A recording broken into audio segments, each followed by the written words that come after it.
The Nature of Predators 2-1, Memory Transcription Subject. Standardized Human Time, March 13th, 2160.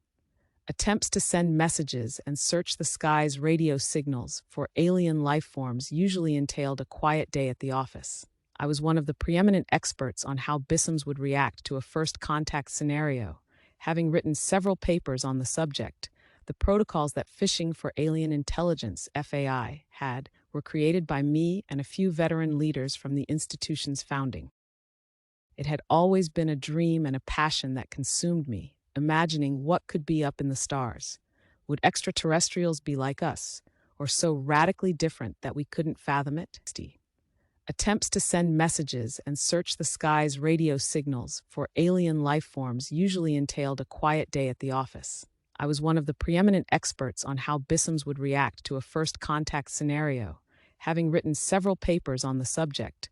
The protocols that Fishing for Alien Intelligence, FAI, had were created by me and a few veteran leaders from the institution's founding. It had always been a dream and a passion that consumed me, imagining what could be up in the stars. Would extraterrestrials be like us, or so radically different that we couldn't fathom it? Did they share our curiosity? If they contacted us in a non-aggressive manner, it had to be due to an interest in our people. What could they teach us if we were able to communicate in a tangible way? Of course, I imagined that first contact would be identifying a radio message or a garbled attempt to respond to our calls into the void, detected from a neighboring star system. It had been a few decades since my nation, Lasman, launched the FAI program and began sending probes throughout our local planets. It would have been possible for signals to reach stars within a few decades of light travel, assuming it hadn't been blotted out by dust clouds and cosmic radiation. As much as my childhood fantasies loved to toy at my mind, they were just that, fantasies. Aliens landing on the polar subspecies ice shelf made a great thumbnail for a science fiction movie, but space was too large to traverse distances in a lifetime. If there were extraterrestrials capable of reaching our star system, their technology would have to be so far beyond our own. There would be no telling what they're capable of. I imagined various nations wouldn't be pleased with being entirely at their mercy. I had no idea what was going on when a convoy of military vehicles trundled up to our observatory, and BISMs decked flipper to toe in combat gear barreled in the front door, barking orders and demanding that everyone abandon their workstation. My first thought was that one of Kale's cultists had infiltrated our space program and was attempting to sabotage our search of the stars. What was I supposed to think? That morphed into confusion when a soldier grabbed me as I exited, announced, "She's Dr. Tassie, sir," then shoved me into the back of a military vehicle without any explanation. There was no way they suspected me of being an extremist or a saboteur.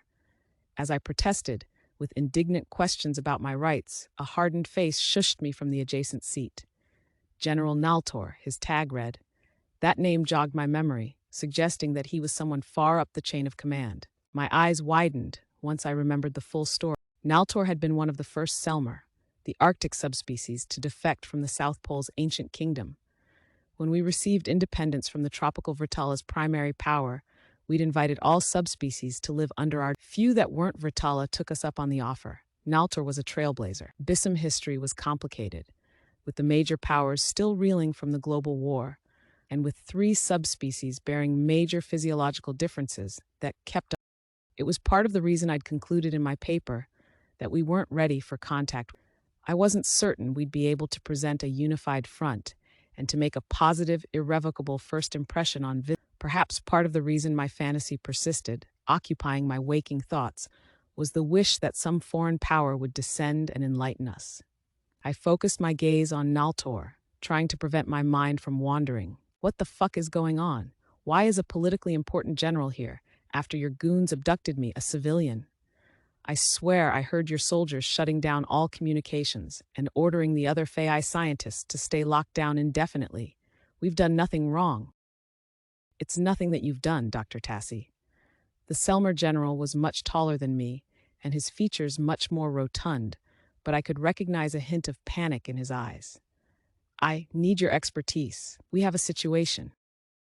Where are you taking me? To these coordinates, Naltor answered, pointing to a highlighted map dot on his tablet. Approximately 2 hours ago, a signal was transmitted through our encryption to the highest entities in our government. All analysis shows that it's from the deepest recesses of the solar system. Let that sink in.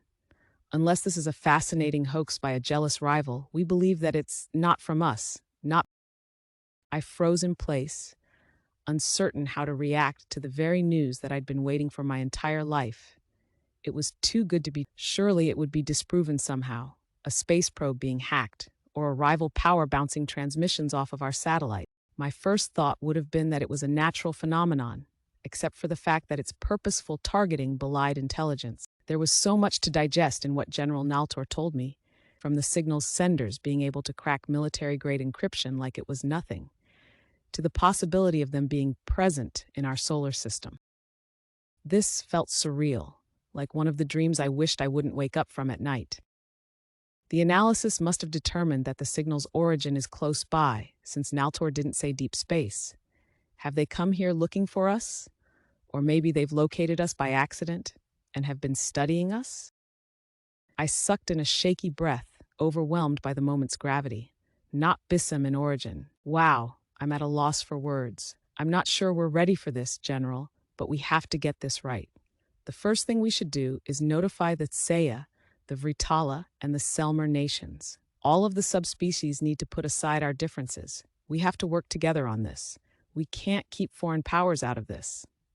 We're already sending a message through diplomatic channels. The fact is, these aliens contacted us. There's no reports of the others receiving any communication. The faction that preaches Bissam unity and that isn't divided. First contact's meeting is something that we are meant to handle, though we must be vigilant. Evrana is our planet, and she needs protection. I'm concerned about allowing the aliens to trespass in our airspace with whatever weapons and diseases they might have. Slow down. Trespass in our airspace? What the fuck are you talking about? Is that why we're speeding off to some point on a tablet? Yeah, when the message was decoded, it was in binary, numbers, Tasi. It was coordinates to the Gray Basin. We weren't sure about whether to bring Fai into the loop, but we couldn't have this spreading to the public yet. We don't know what they want, so we had to scramble snipers, a defense response. We're just hoping their message means they're sending a greeting party and not ramming relativistic weapons down our beak. We don't know anything about their intentions, who or what they are, and what kind of threat they constitute.